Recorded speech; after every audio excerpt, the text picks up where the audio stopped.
So I think we have a good critical mass in the webinar room. I see the attendee numbers are slowing down, ticking up. So we'll get started. Good afternoon, at least it is here in San Francisco, California. Good afternoon, everybody. My name is Eva Wong Moy. I use she, her pronouns, and I'm the program manager for our PhD program in Epidemiology and Translational Science here at the University of California, San Francisco. We're excited to tell you more about our program today during our info session. And I am joined by a few of my colleagues in the program, and I'll actually give them an opportunity to introduce themselves to you now. Katie? Hi, I'm Katie Oldenburg. I'm an associate professor and the program director for the PhD in Epidemiology and Translational Science at UCSF. And very excited to talk with you all today about our program, and I'll pass it to Eduardo. Hi, my name is Eduardo Rodriguez. I'm a fourth-year student here in the PhD in Epidemiology and Translational Science, and I am also part of the Computational Precision Health designated emphasis, and I work mainly on neuro-oncology and computational methods. Hi, everyone. My name is Shivani. I'm a third-year PhD student at UCSF in the ETS program. My research interests primarily are using natural language processing to identify and extract social determinants of health from patient clinical notes for health utilization outcomes research in pediatric and neonatal ICU care. And I'll hand it over to Eva. Great, thank you, everybody. Thank you for your introductions. So we have a slide deck that we have of information that we want to share with you about our program. And toward the end, we have left a majority of our time together today for a question and answer session, and we'll have that live and in person here. We have collected some pre-submitted questions when you signed up for this webinar, so we can address those as well. If questions come up for you during our session today, and you can't wait to ask them, please use the Q&A function in the bar, in the Zoom bar at the bottom of your screen, and we'll get to those toward the end, and if we have time also during the presentation. And so the other thing is we are recording the session, and we'll be posting a recording of this to our website for your viewing pleasure. So without further ado, I'm going to hand it over to Katie, and we'll go on with our info session here. Thanks, Eva. So we're going to go over a pretty high-level view of the program to give you a little bit of kind of information from a really bird's eye view about the program and the different characteristics of our program. Next slide, please.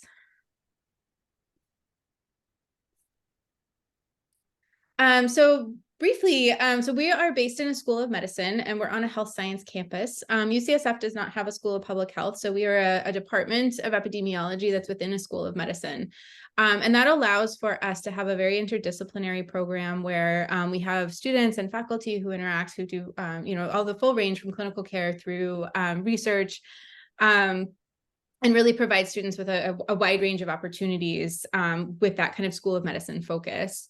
We're a fairly small and flexible program. And so we have, for example, we have a number of different areas in which students can specialize, but no real fixed kind of substantive coursework programs. We have a series of set courses, which we'll talk about briefly, core courses for foundations in epidemiology and biostatistics. And then there's a lot of directions that students can go in terms of what they specialize in and what they focus in for their dissertation years. We have an emphasis on translation. And in some cases, this involves interacting with clinical providers. Again, we're in that school of medicine, and really emphasizing research collaborations as a mechanism for learning. So sort of experiential learning, in that you're working in different research groups and learning about different methods by kind of doing the work. We do have a multidisciplinary, a lot of applied research collaborations and learning from real world problems that we emphasize. And again, I think because we're in the School of Medicine, we have a greater integration with medical care and also with biological sciences. UCSF has a very strong basic sciences program for graduate work and also for the faculty doing research here. And this, I think, is a greater emphasis than is typical in epidemiology, in that we are a little bit more integrated both with medical care and biological sciences. So we focus on rigorous training in quantitative methods. and building this foundation in quantitative methodology that supports applications to answer questions that are innovative and timely, and that will directly improve population health. Next slide. So we're going to go over the PhD program at a pretty big bird's eye view. We currently have 38 students in our PhD program across all years, so that includes everyone. Next slide. And this is sort of a basic roadmap for what the progression of the program looks like. So during your first couple of years in the program, the focus is really on developing expertise in epidemiology, biostatistics, and then this third area of focus, which can be really flexible.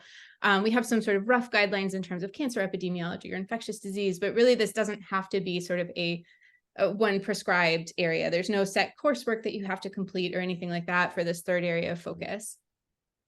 We require 52 units of coursework in total, and this is typically done in 6 quarters in residence, where you're enrolled in about 8 to 12 units per quarter. And these, again, are a mix of foundational methods courses in epidemiology and biostats, as well as elective courses. I think a unique feature of our program that I really like is that our students complete 2 research rotations during their first couple of years in the program. And so these can be a wide variety of different experiences. So there could be a UCSF researcher who is using a method that you want to learn more about. And so you do a research rotation in their group and learn about that method. It could be that you're interested in exploring, for example, government health. And so you do a research rotation with the health department to learn a little bit about what life is like over in kind of the government side or industry. Or you could be trying to build additional collaborations, for example, in Kaiser or something like that. So there's a lot of ways you can take advantage of these research rotations to build your network, build your skill set. In some cases, it helps to identify a dissertation advisor if you don't have one already. So a lot of different options for that. All students complete one educational apprenticeship in one of our departmental methods courses. So this is training that is a combination of both didactic and practical experience in teaching. And that's done both with didactical, like classroom-based learning about pedagogy and learning about how to teach, and then actually applying the skills that you build in a department course. There is a 2-part qualifying exam. So we have a core methods-based written exam that happens in the summer after the second year. So after the coursework is complete, you go through the first step of the qualifying exam, which is this written methods-based exam that everyone takes at the same time. It's the same exam for everybody. And then a topical exam that's based around your dissertation that you do typically in your 3rd year prior to advancing to candidacy.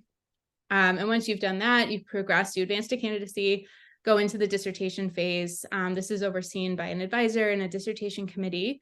Our dissertation consists of 3 papers, so 3 publishable manuscripts. They don't have to be published, but they have to be deemed publishable by your dissertation committee. And then finally, the dissertation defense. Next slide. So in terms of coursework, so I've mentioned a lot of this, but just to go quickly through it, we offer core epidemiologic and biostats methods that are taken alongside clinicians who are pursuing training in epi research.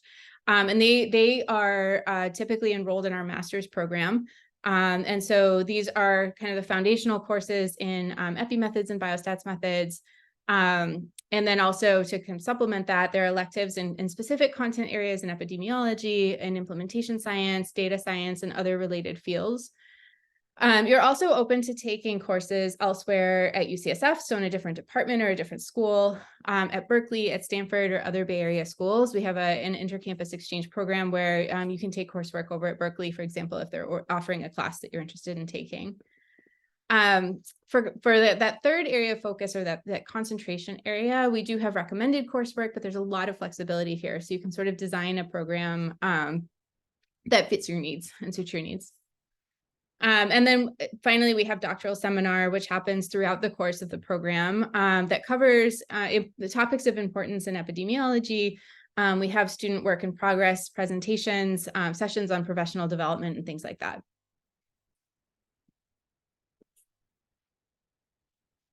As the science of population health, we truly believe that inclusion and diversity is really essential for identifying and answering the best and the most relevant research. And so we have a number of initiatives and efforts in our program and also in our departments to celebrate diversity, to recreate systems and structures that foster inclusion, collaboration, and success.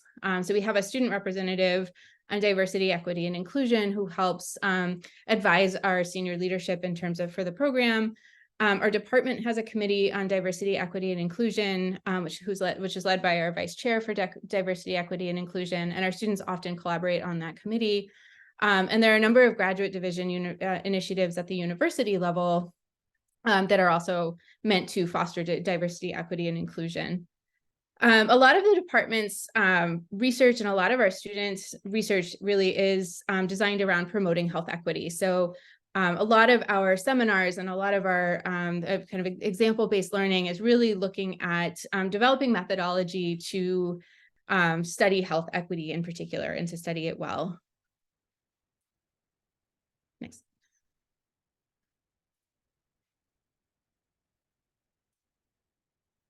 So we have about 90 primary faculty members in the Department of Epi and Biostats. We're a very big department, and we have faculty who really are in a wide range of specialties. So epidemiology is really a toolkit, and the faculty in our department use the tools of epidemiology and biostatistics to answer a very wide range of substantive questions and in different content areas.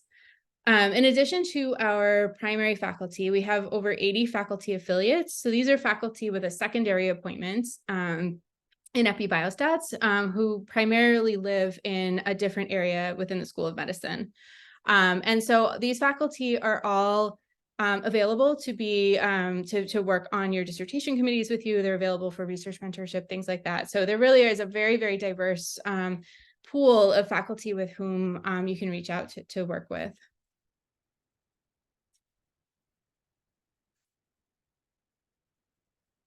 So that's like sort of a high level overview of our program. And just to talk really briefly about what you need to know now and just some advice for at this stage in the application process.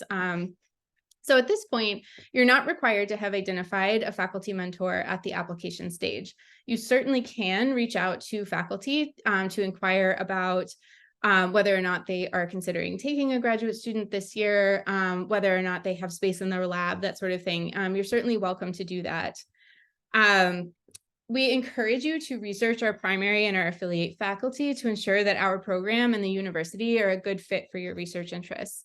It's not a great use of your time if you go through the process of applying for the program and then only to find out that there really aren't any faculty who are doing the type of research that you want to do. So definitely make sure that you've researched our faculty, make sure that the program is a good fit for you, and communicate that in your statement. So when you're writing those statements of purpose in the application, if there are specific faculty that you're especially interested in working with, definitely communicate that to us.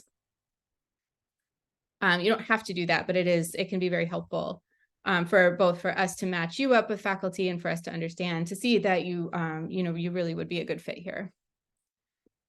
Later in the admissions process, applicants will be invited to interview and meet with prospective mentors. And we do pair each admitted student with a prospective mentor. So that person does not have to be your mentor for the entire duration of the program. You could identify someone else who might be a better fit for moving forward for your dissertation, that sort of thing. And that can change. What you're interested in now might be different than what you're interested in a year. That's totally fine. But you are paired up with a prospective mentor who can help you navigate through the first year and see kind of which direction you're going in terms of mentor fit.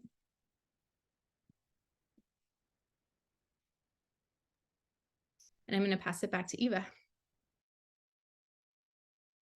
Great, thank you, Katie. The next couple of sections we'll be talking about is a little bit about student funding and the application process and the admissions process itself. So we'll dive right in. For every, what we're showing here is sort of the sources of funding that our students receive over time. When we go through the admissions process, much to Katie's point, it is a bit of a matchmaking process with making sure that the students' research interests fit with what we have to offer at UCSF and within the department, but also that there is a job and there's a funding source to ensure that any admitted student has guaranteed funding for stipend and also for tuition and fees. And so that's our primary goal really when we're making, those are our primary goals when we're making admissions decisions. You'll see in year one that it's the funding sources are primarily heavier in research work with faculty. And this is that relationship that we make sure to do a good match and pairing with during the admissions process for admitted students and their primary mentors. All students, regardless of what year they're in, are offered fellowships or half-time work to fully cover tuition and fees and stipend. As of October 1st, that amount is $47,196 per year, and that is on a 12-month pay cycle. Students can work full-time over the summer to increase their earnings. And so over time, we would expect to see our students work with research, work with faculty to decrease, while their sources of funding from fellowships or grants that are awarded directly to the student increase. And then whatever gap that there may be between fellowships and grants and research work is supplemented by funds that we have available through the PhD program and support from the graduate division. So really over time, what we're looking at is as students are admitted into the program, it's a bit heavier on part-time research work with their mentors or with their research team, and then evolving over time into being funded more from their own individual work themselves. We do have a few funding sources that we encourage students and applicants to explore. We do have 2 institutional training grants that are affiliated with our PhD program. The first is in translational epidemiology and focusing on training for research on aging and chronic disease. This T32 is co-led by Drs. Bob Hyatt, Peggy Cawthon, and Jackie Torres. Our second institutional training grant is our data science training to advance behavioral and social science expertise for health disparities research, also known as database. Shivani, who's joining us today, was a trainee on that T32. So if there are actually questions about that particular training grant, I'm sure that she can share her experience with us today. On the application to our program, if you are interested in applying to either or both of these training grants, there will be a section where you can mark your interest within our application. I will note that for these T32 programs, only U.S. citizens and permanent residents are eligible per NIH policies, and NIH being the National Institutes of Health, which support these training grants. As I mentioned on the earlier slide, we encourage our students to seek independent training grants of their own as they progress through our program. And this can be done through a number of sources, primarily through the NIH. There are research supplements to promote diversity and health-related research for eligible students to work on that with their primary mentors. And then more commonly, our students apply for these F31 NRSA grants. We currently have an 84% success rate of our students who have put in applications for F31 grants. And this covers about 60% of a student's costs that go toward tuition and stipend funds. Again, just like the T32s, F31 grants are open to U.S. citizens and permanent residents. And these F31 grants typically follow the trajectory and the track of a student's dissertation work. So typically funded in years 3 and beyond. There's an additional, you may see that, this is a lot of NIH funding, but it's only open to U.S. citizens and permanent residents.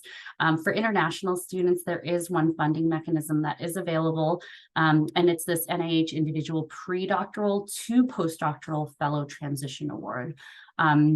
And the award type is an F99K00. This is not only open to U.S. citizens and permanent residents, this is also open to international students. And to date, we've had, I believe, 3 or 4 of our international students who have submitted for these grants, and one was just awarded, which we're very excited about. To support a lot of this grant writing, particularly NIH grant writing, we do offer a grant writing workshop as a part of our curriculum. And this is something that we offer in the winter quarter, sort of leading up to the big April F submission deadline.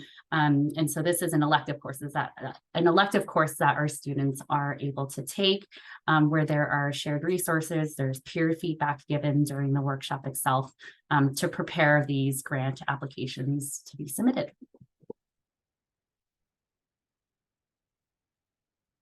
I'll talk a little bit about our alumni.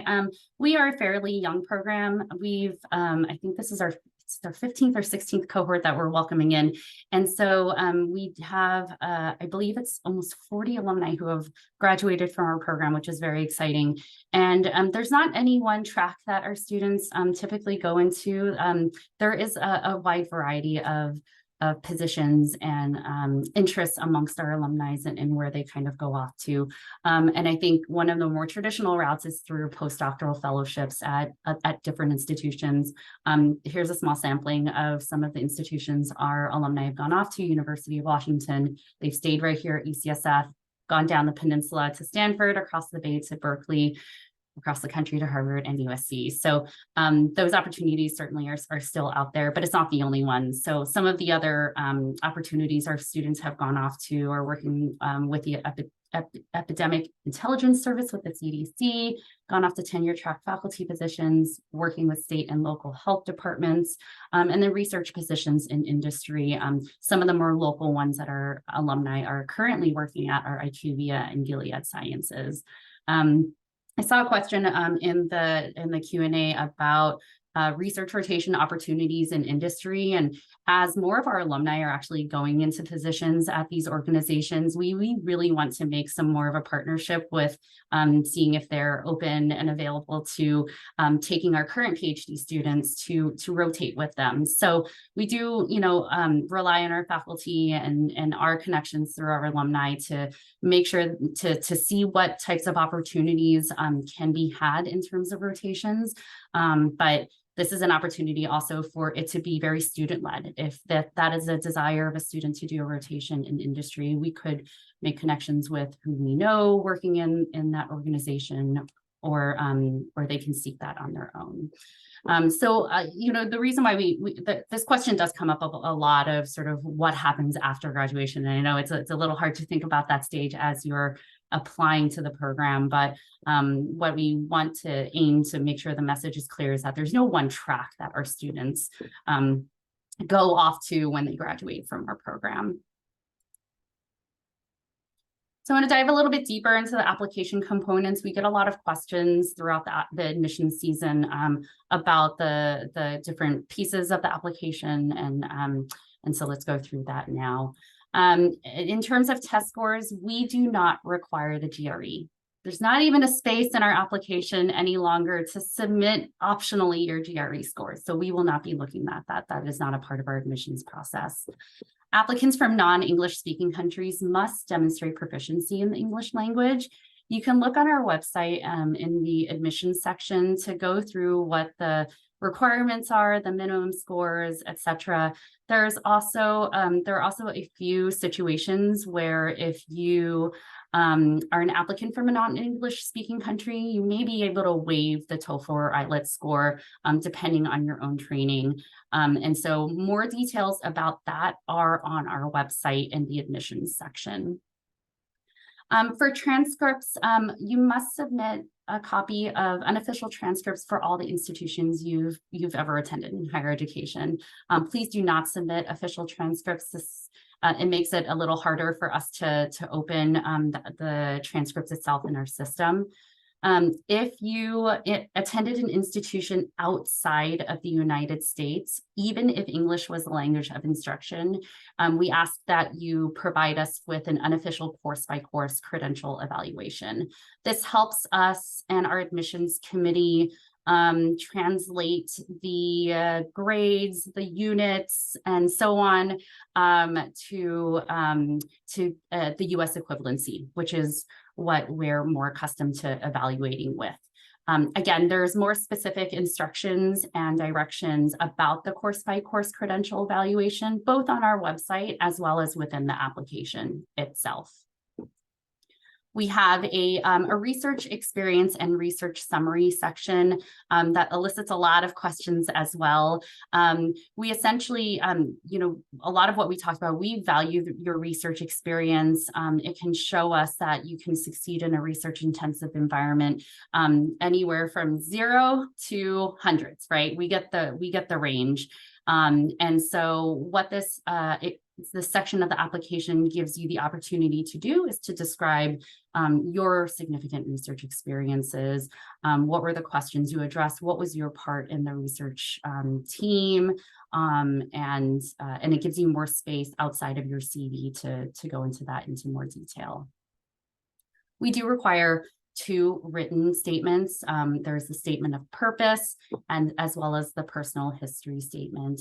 The statement of purpose really should address why the Epi and Translational Science PhD program at UCSF, what questions you're interested in pursuing as a part of your doctoral training. And as Katie mentioned before, this is a wonderful place for you to let us know which faculty you would be interested in working with here at UCSF. The personal history statement is another statement that gives you an opportunity to discuss how your personal background influenced your decision to pursue a graduate degree, if there are any factors in your life and your educational journey that you wish the admissions committee to know about. Oftentimes, if there was a blip in your academic history for whatever reason, and you want some space to expand on that a little bit more, that is a really wonderful space to tell us more about yourself and your journey. And then lastly, we have 3 letters of recommendation that are required. The system will actually take up to 4, but the 3 are required. The letters of recommendation, in the application system, you'll list the name and the contact information of your recommenders.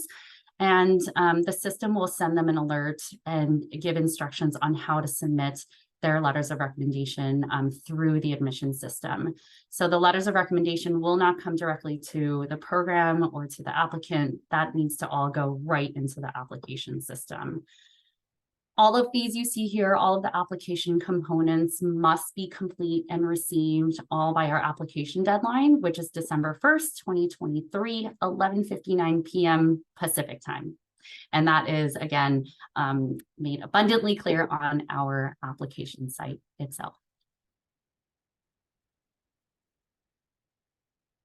I want to go through the admissions timeline a bit. It is a longish process. And so, as I mentioned before, our application deadline is December 1st. And these are the common components that are missing by that application deadline: transcripts or letters of rec or test scores. Please make sure all of that is in your application by the application deadline, well before the application deadline. We will begin our good work with the admissions committee to do the application review. We have a very holistic review of our applications. We don't have there's no like cutoff GPA, there's no cutoff years or months of research experience, none of that. We're looking at each individual application as an entire package, and each application will be read by a minimum of 3 faculty. We will be doing virtual interviews, so we will not have in-person interviews. And I think that, this makes it equitable for all who are invited to interview to our program. And those interviews will happen in that January to February timeframe. We will be reaching out to folks, hopefully by the beginning of January, to extend our interview invitations. And you'll have a couple of interviews, individual interviews with members of our admissions committee, prospective faculty members, and current student or alumni. We aim to have decisions released in March, and all of this will be done electronically. When we release our decisions, we will inform our admitted students of who their proposed faculty mentor is, as well as a proposed funding plan, so that you have all the information you need to make an informed decision and compare that across your other offers. We'll offer in-person and virtual admitted student events in mid to late March.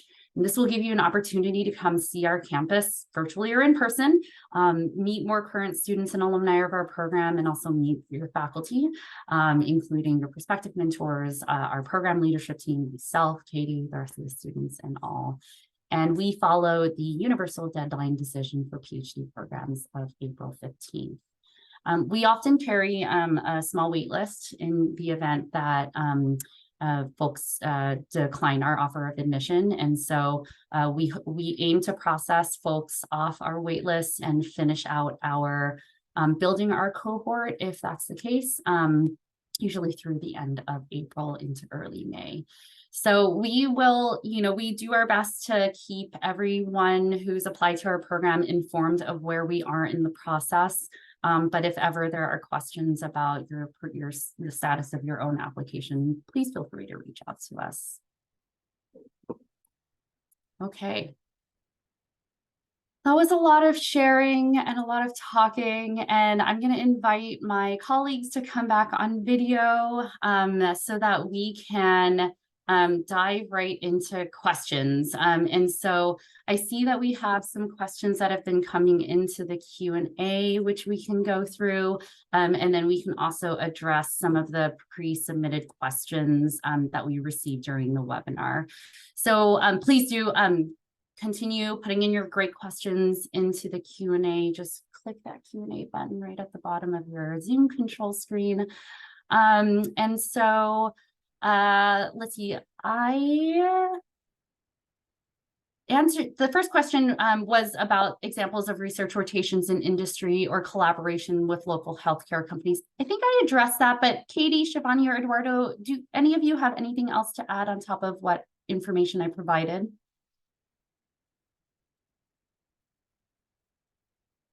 No, I think what might be interesting, actually, if I can have Shivani and Eduardo talk about one of their rotations, because I think that they can be quite varied across the students. And so if you can share an example of one of your research rotations and how you went about finding that.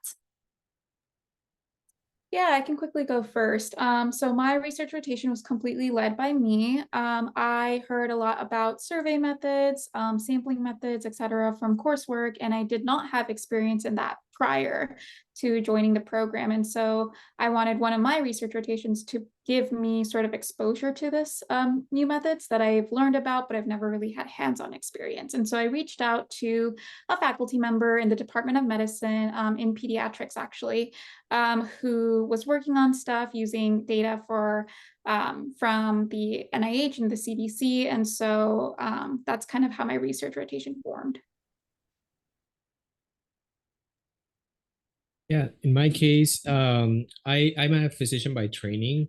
So my training, my background is very clinical and biological. And I also did the master's in clinical research here also at UCSF. So I knew kind of like the basics for the methods. But I started getting interested into the computational side of it. So machine learning and other methods.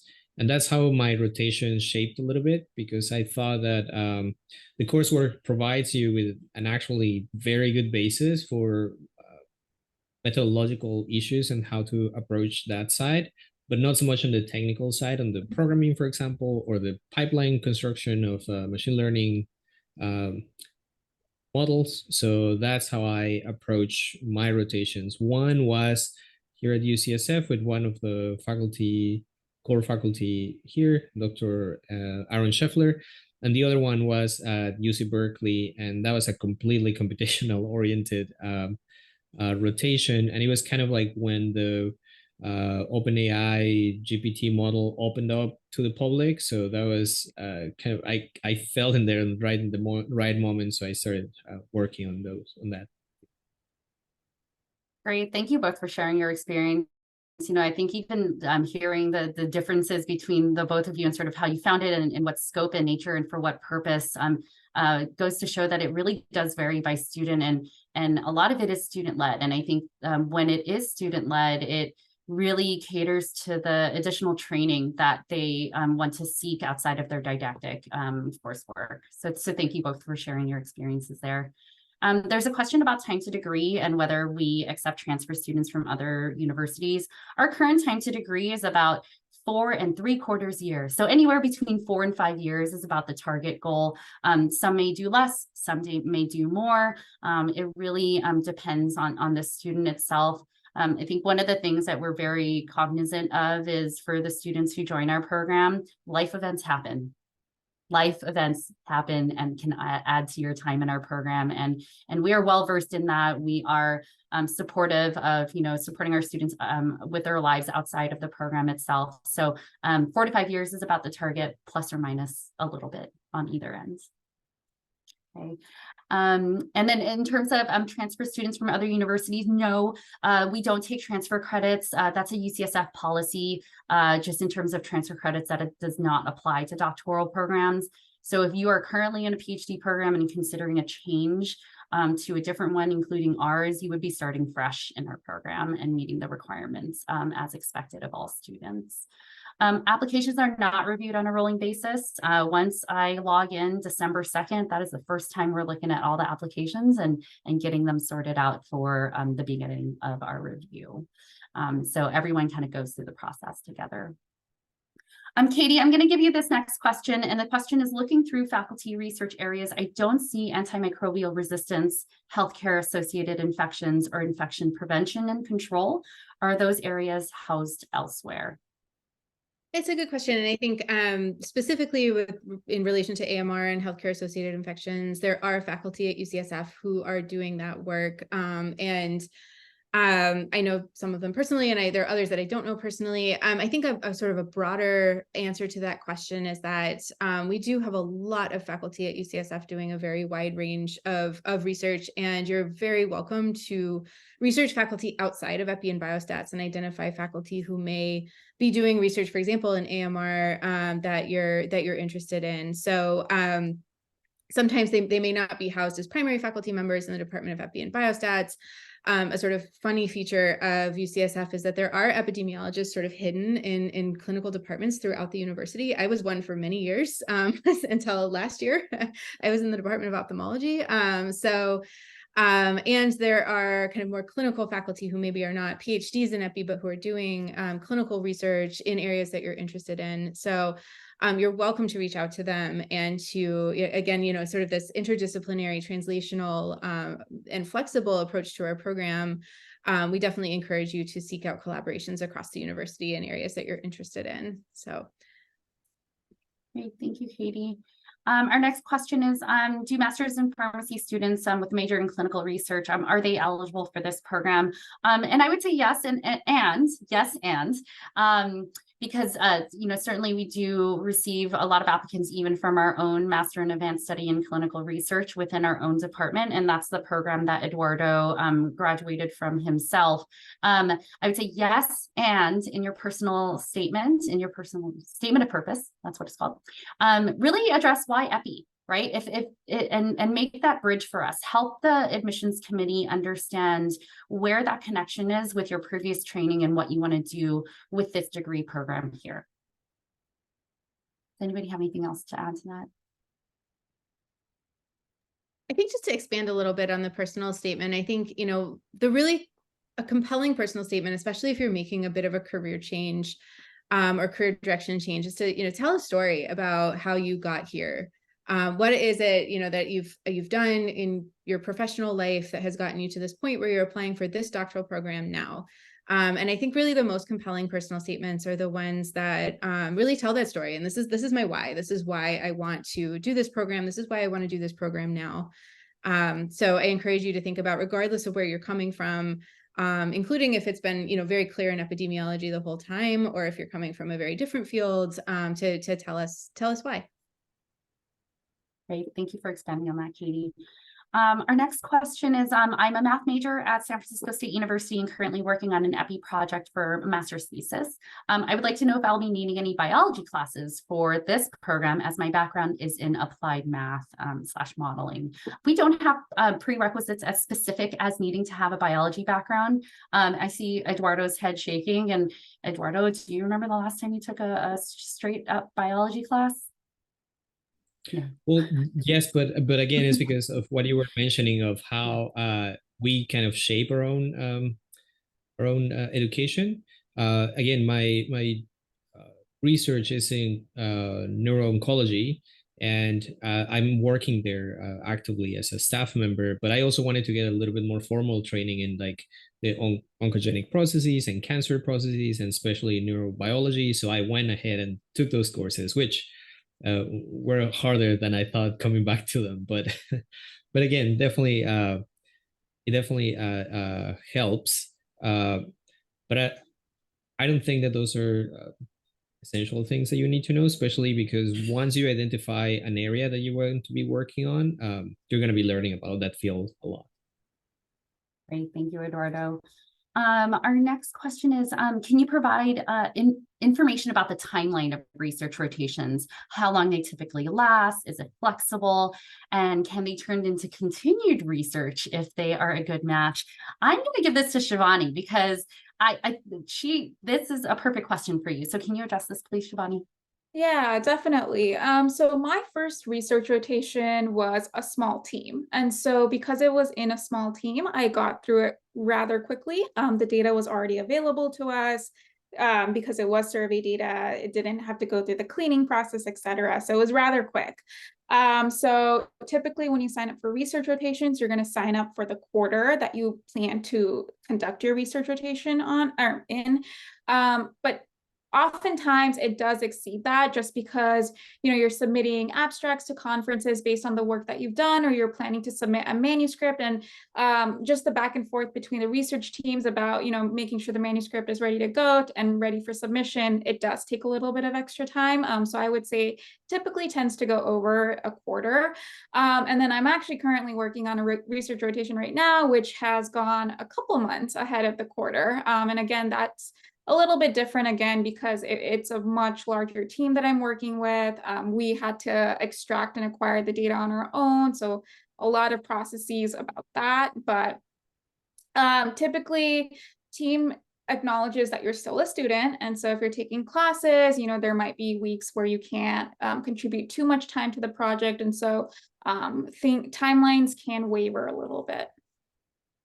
Great, thanks, Shivani. And just to describe the process a little bit, we have a proposal form that every student completes alongside the proposed rotation director, so that our leadership can also take a look at whether a proposal is, and it typically skews to be too much work rather than not enough. But the general expectation, and to Shivani's point, in that the rotation is formally supposed to be in a quarter's time, which is 10 weeks long. But this is more typical than not that the work continues on because of the additional activities that Shivani just described.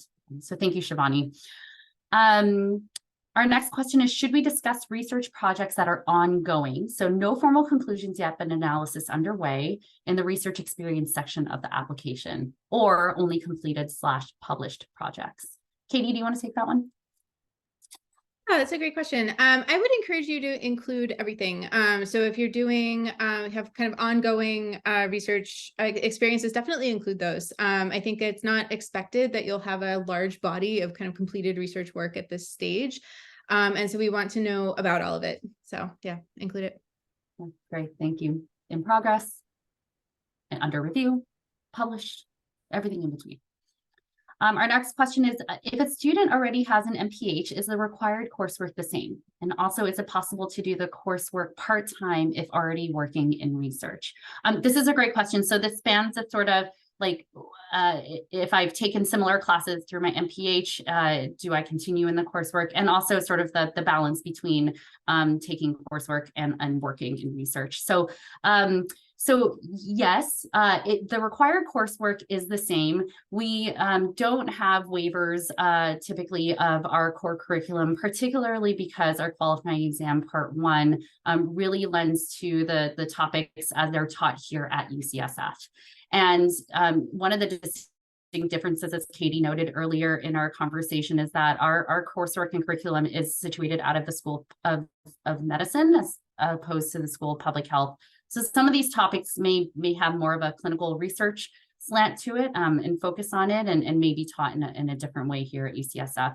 One of the more common ones that students will ask us to just like take a pause on because they've taken something similar is our introductory biostat course, our biostat 200 course.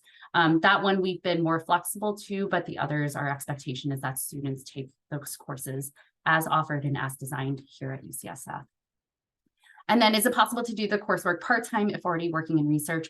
Our expectation is that the way we've built our curriculum is that that should be half of your time as a student. And then the work that you're engaging with in your graduate student researcher position, with your mentor, with your fellowship, sort of comprises the other half of it. So already the expectation is that you're doing coursework part-time and you're doing your work part-time, which will cover your tuition fees and your stipends. So I hope I have addressed that question, but if I don't know if there's if anybody else wants to add to that. Great. All right, Eduardo and Shivani, this next question is for you. What made you choose UCSF and what has been your favorite part of the program?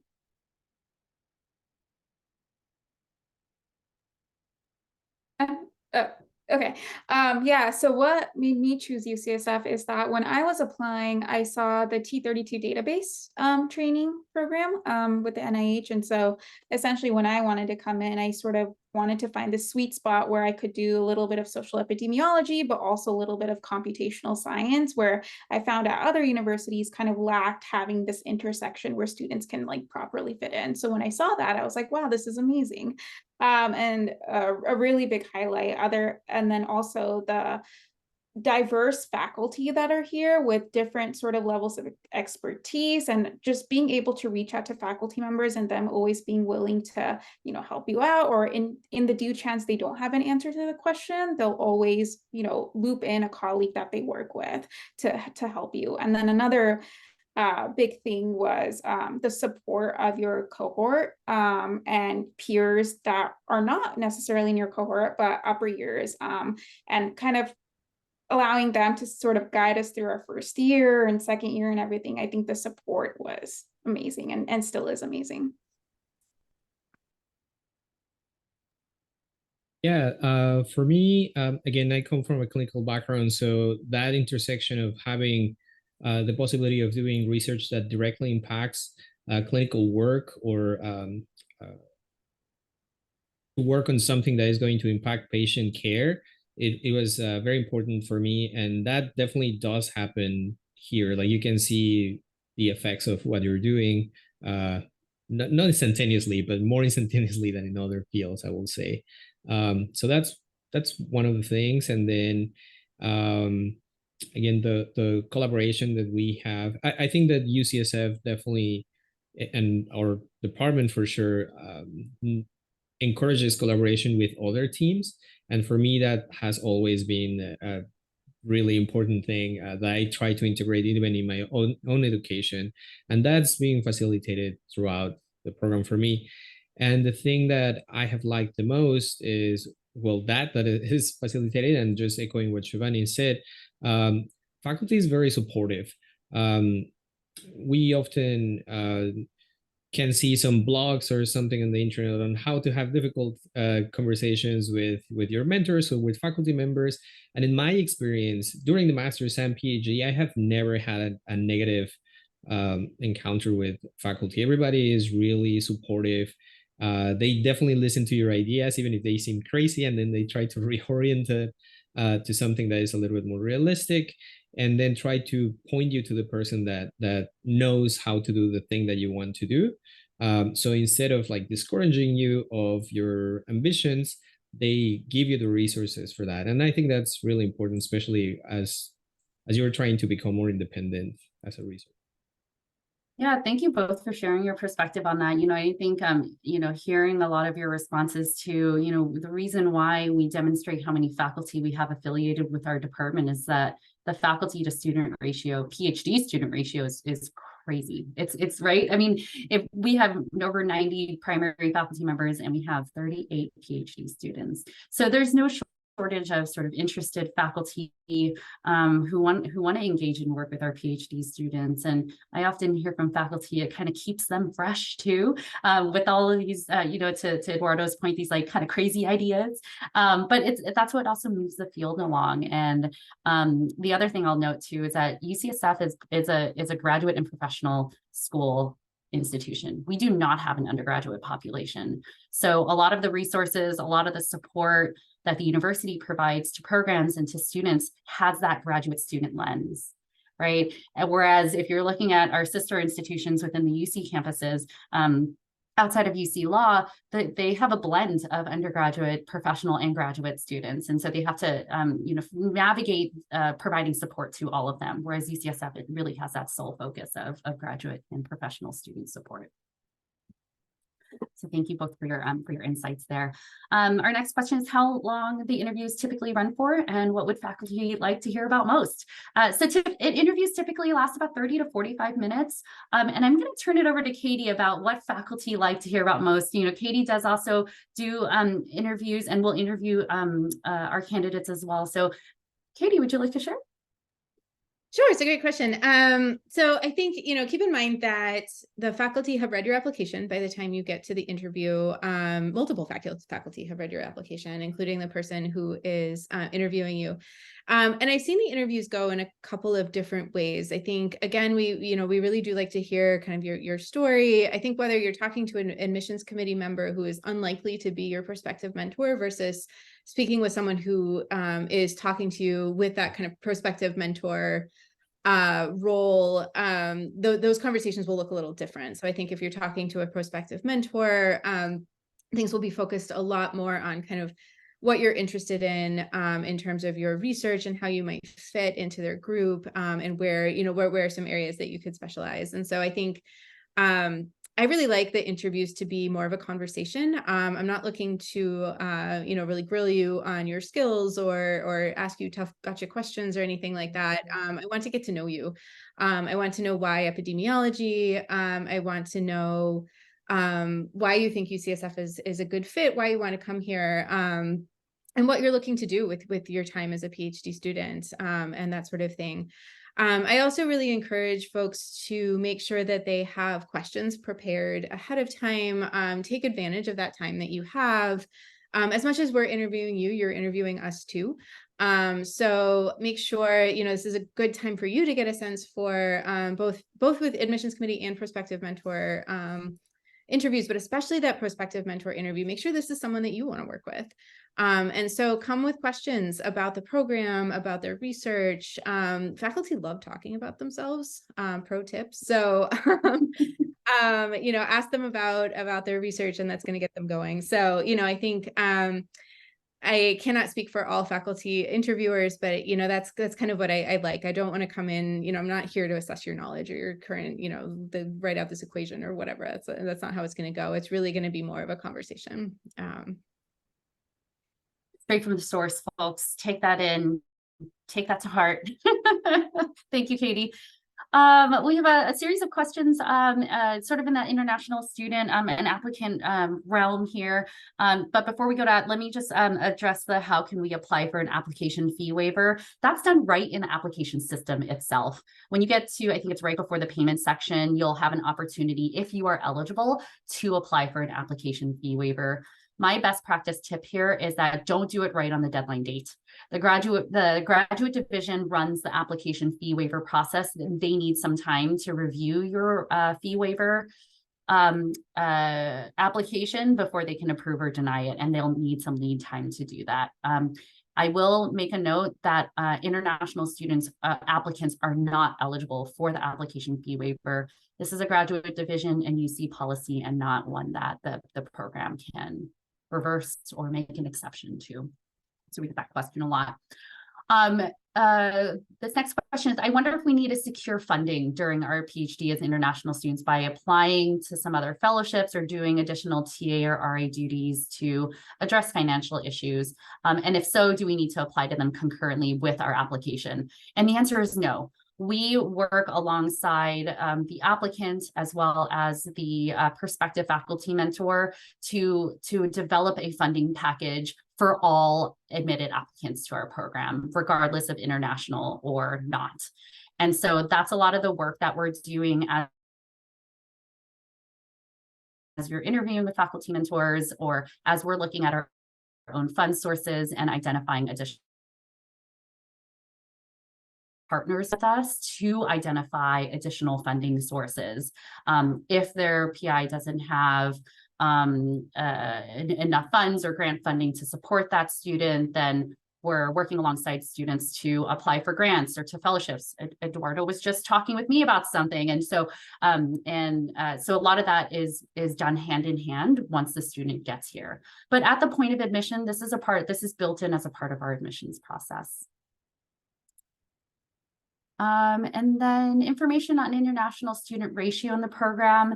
I don't have the numbers on top of my head, but in recent cohorts, we've admitted at least one international student per cohort. That is true.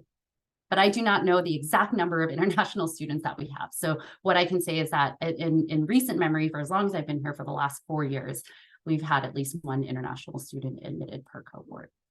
Don't let that discourage you, please. Can you clarify the GPA requirement? If an applicant has lower than 3.0 on undergraduate, but above 3.0 GPA in graduate, can they still apply to the program? Absolutely. Yes, please do. Again, as a part of our holistic admissions process, we're looking at everything. And certainly we love to see the upward trend of improvement once you get to your graduate studies. But that's also, remember, that's one small component of your entire application. If you would like to explain further, perhaps what happens during your time in your undergraduate studies and what changed during your graduate studies to show that sort of improvement, that's what your personal history statement is perfect for. That's sort of our catch-all. Make sure whoever's reading your application doesn't have further questions about your training, about your experience. Let it be known. And just Eva had made this point previously, but just to really hammer it in, you know, we do a holistic review. We do not use cutoffs. We don't throw out applications because they didn't meet some threshold. We look at every single application. We have at least 3 faculty reading every single application in its totality. So if you're worried about a blip on your transcript or, you know, some other perceived shortcoming or something, again, you know, you can use the personal history statement to explain that if there's additional context you wish to share. I would say that we have very, very, very successful students from a wide range of institutions, undergraduate GPAs, you know, all of that. And so don't let something like that discourage you from applying. My undergraduate GPA was not fantastic. My graduate GPA was, and you know, so don't let it hold you back. Great, thank you, Katie. I see that we're right on time, and I want to be respectful of everyone's time here. And I know we didn't get to all of your wonderful questions, and so I invite you, if you do want to have your questions answered, please feel free to reach out to us. Bev is going to put into the chat our email address. She and I monitor that email account regularly. And so if you still have questions and we did not get to it today, please contact us at ets-phd@ucsf.edu. I want to thank Katie, Shivani, and Eduardo for joining us today and sharing all of your wonderful insights about our program.